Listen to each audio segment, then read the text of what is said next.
Good morning, good afternoon, or good night, my fellow Chibits. Today, I'm here to bring all of you, once again, another Boku no Hero Academia anime review.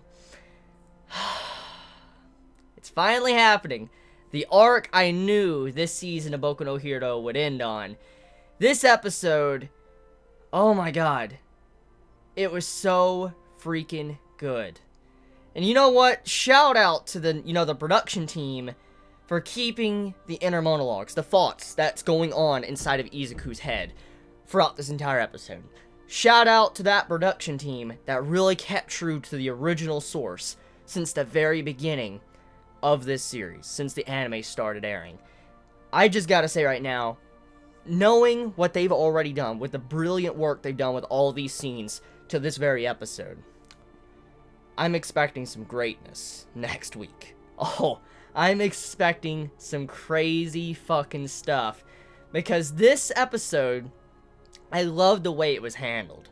And I love the execution. Like, the execution of this episode, I don't think could have been any better than it was.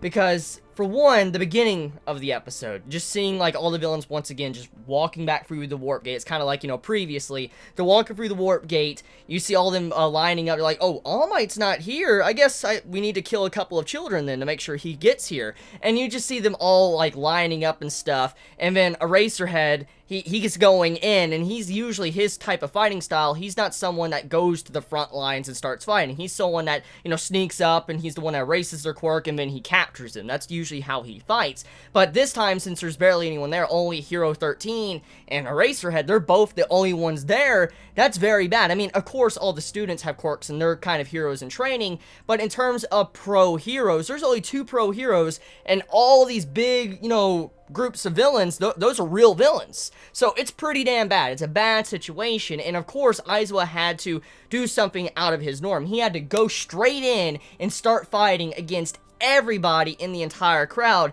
which was such a badass scene because it just shows you how great of a fighter he is and how good of a professional hero he is. Because when it comes to being a hero, one thing we all need to remember is that sometimes the odds are going to be stacked against you, majority of the time, and a lot of times the conditions of your fighting style are not going to be to your liking. For instance, we got a good example of this in this episode, which I want to get into right now. Suyu, our frog girl, one of our main female characters, she's a frog girl, Suyu, she says that, oh, if they, the person that teleported is here, if they really wanted to hurt me, they would have put me over towards the fire section of this entire area, because I wouldn't be able to use my quirk ability to the maximum, and, I'd be pretty much useless. But she got teleported into the middle of the water so she could be more effective. So it goes to show you that, the villains, they didn't know the quirks of the individual students. They had no idea what to expect from the students, but of course the villains were saying be very cautious because some of the students could have some very powerful quirks that could kick your ass.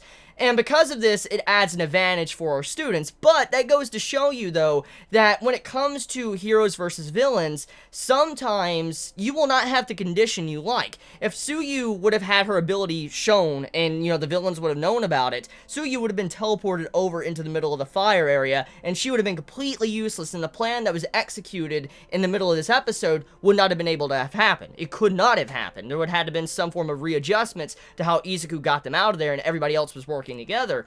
So Aizawa having to rush in and all that, it goes along with how he had to readjust his normal fighting style to be able to figure out how he can beat this situation. So his normal fighting style of usually doing a 1v1 or, sneaking up, capturing someone, taking their ability out, is not going to work here because he has a massive crowd, a bunch of different people with a bunch of different quirks. He has to go all in and change it up. But it goes to show you, though, even though he lacks this normal, fighting style, he does have good hand-to-hand combat, which he was showing throughout the entire episode. And also the way his suit, his entire hero costume is designed, it's able to help him if he ever got into something like this because of his eye mask. When he has the glasses on blocking his eyes, or the goggles, people can't see his eyes, where his eyes are looking, and so he can deactivate someone's quirk if he looks over to the left, and then the people on the right don't know where he's looking, and then he could go tackle that person, take him down, and then he can move over and, start hurting the others.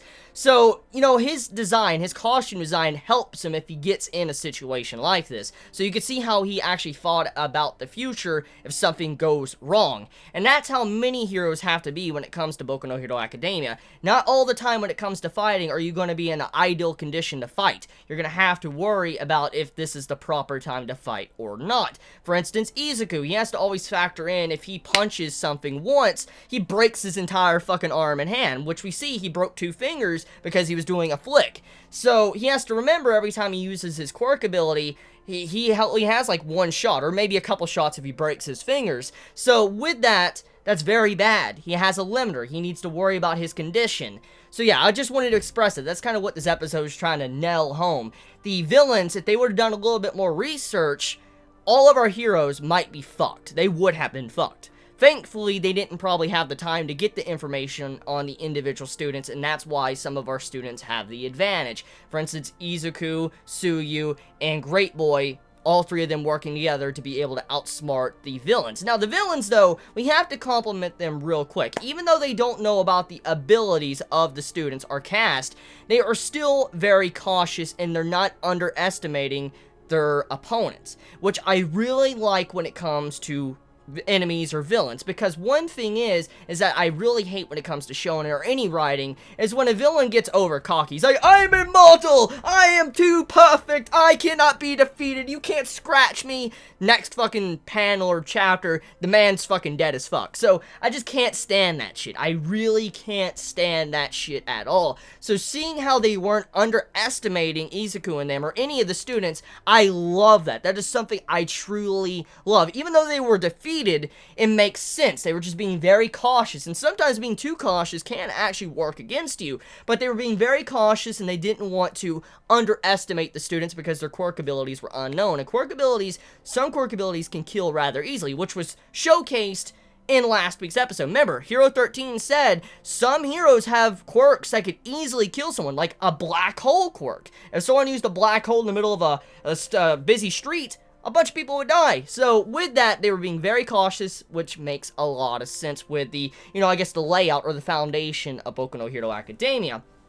Now, talking about other things too, we also know that there is a person with a warp quirk. I'm not going to, talk in depth about that because I don't want to spoil anything, but someone has a warp quirk, and someone also is messing up communications to where the villains got in, and right now it would take too long for them to figure out who's messing up all these communications, so Ida has to rush out and actually leave everybody, and it looks like he's being a coward. From a different viewpoint, it looks like Ida is being a coward, and he's just having to leave everybody behind to have their ass kicked for he could kind of save himself, but in reality, he's not doing that. He's actually running away to go get help to make sure everybody's notified, and that's what the villains don't want. They don't want more people to find out what is really going on here, because here's the ideal situation that the villains probably want at this time. They want to kill a couple of kids, or probably kill everybody, and then, notify, let, the heroes hear about it, and then it causes a big stir, and then All Might hears about it, and he rushes over him, and he gets, trampled by everybody. You get the point. They want a more ideal condition before they call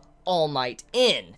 So you see, once again, the main point with Aizawa, he wants, an ideal condition, but he didn't have it. And then with this, the villains also want, the level playing field for themselves, but they're probably not going to get it if Ida leaves.